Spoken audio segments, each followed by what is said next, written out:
game where the orc won and the game where the orc lost. And to contrast that, so game number 1, contrast with game number 4. Game number 2, contrast with game number 5. And game number 3, contrast with game number 6. So if you kind of want to look at those games when you're thinking for yourself, that's kind of how my thinking was when I was doing this here. Now, I picked games where it was the same players that were playing in the games whenever possible, and if I couldn't find the same players, I tried to pick the same map. But I think for most of the games, I at least found at least one of the players was playing against, if not the same player, was playing in the same game. So it kind of gave us a little bit of validation there in regards to the statistics. Now, I'm not a statistics person, I'm not a math person. In fact, I'm the furthest possible person you could even think of that is good with math or good with numbers. And honestly, I don't like math and I don't like numbers. It's something that just leaves a bad taste in my mouth, I guess you can say. I'm not good with it. So if someone's better with math out there, I don't doubt it. A lot of the people at WCR are smart. I said that a little begrudgingly. But yeah, I'm sure there's a lot of intelligent people that visit the website, so you might have a lot of contrasting opinions with my numbers, but this is just what I came up with. So on to the statistics. What I found out overall was that the crit percentage is not 15%, and this is the most interesting thing that I found with my numbers. In fact, it's rarely even at 15%, and usually it's a lot lower than that. On average, it was around 12% with all 6 games. And in fact, in the games where the orc wins, his crit percentage was actually lower than 10%. It was 9.6% is what I calculated over the 3 games on average. So those of you thinking that crit percentage really has a big impact on it, yeah, it has an impact on it, but something else is involved with crits that really should be looked at as in regards to its crit percentage being lowered. A lot of people think that would fix the Blademaster, lower it to 10% or something. At every level, it's 15% according to Battle.net, and I mean that's how the mechanics works. But what you got to realize is that's 15% maximum. It's never going to go. It shouldn't ever go more than 15% in a regular game. Is how I think the balance aspect of it was going to be. Now, could I go digging through a whole bunch of Blademaster replays and probably find a replay where the Blademaster's crit percentage was higher than 50%? I don't doubt it. I bet you there's a replay out there, or a few replays, or maybe even more than a few, that the Blademaster goes over 15%. But through my analysis here, it hasn't ever gone over 15%, and I believe that to be a maximum.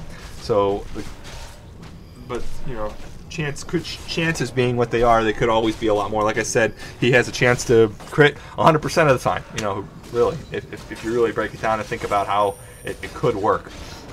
What was interesting to note is, although the crit percent was a lot lower in the games where the orc won, the total damage was considerably higher in all the games, close to all the games.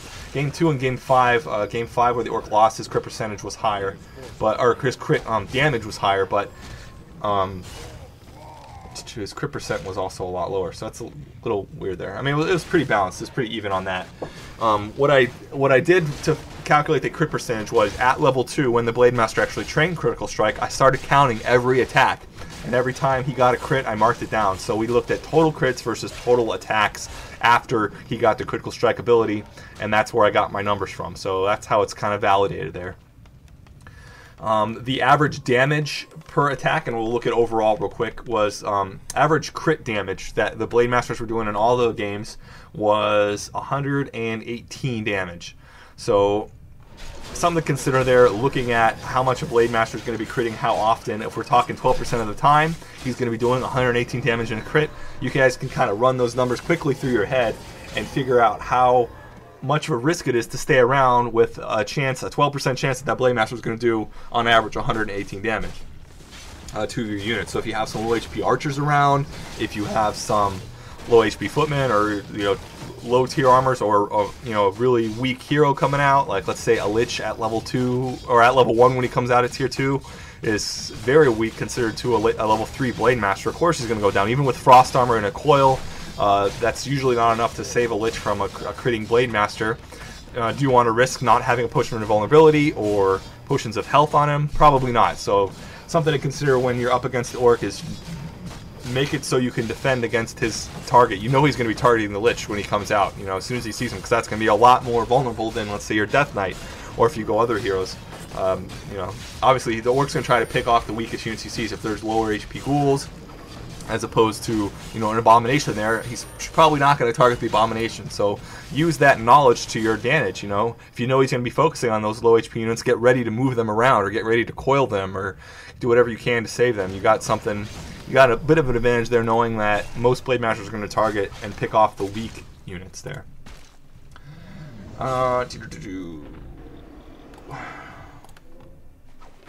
Just kind of trying to look at my numbers again and figure out what I could do. Total crit damage was another interesting statistic. Out of the 6 replays I watched, on average, the Blademaster was doing about 2,300 or so damage on per game. So that's pretty interesting. That's a lot of damage.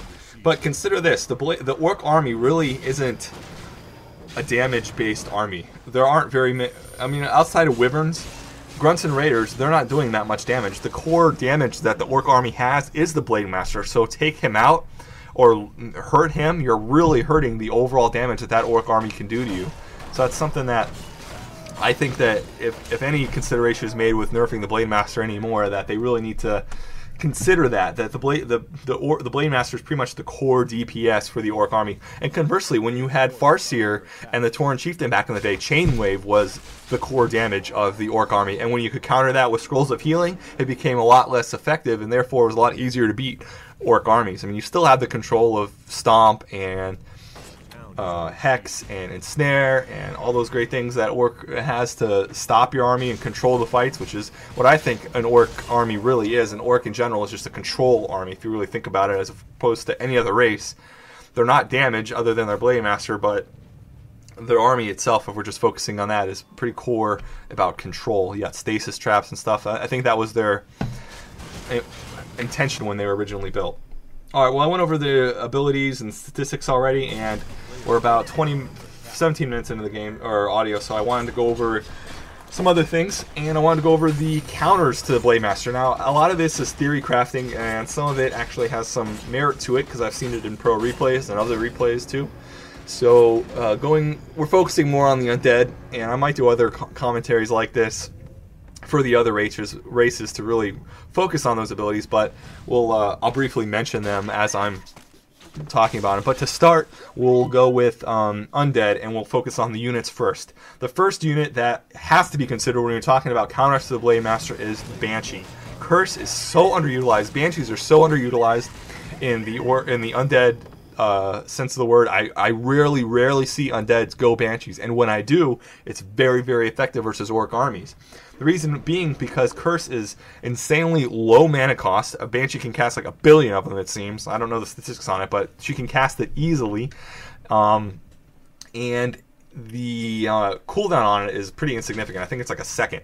So Curse can be on the whole Orc army, including the Blademaster, very, very easily and quickly. Even if you mass dispel it with disenchant, with a really good disenchant, it's easy enough for a few Banshees, 2 or 3 Banshees, to be able to get that all in your army again.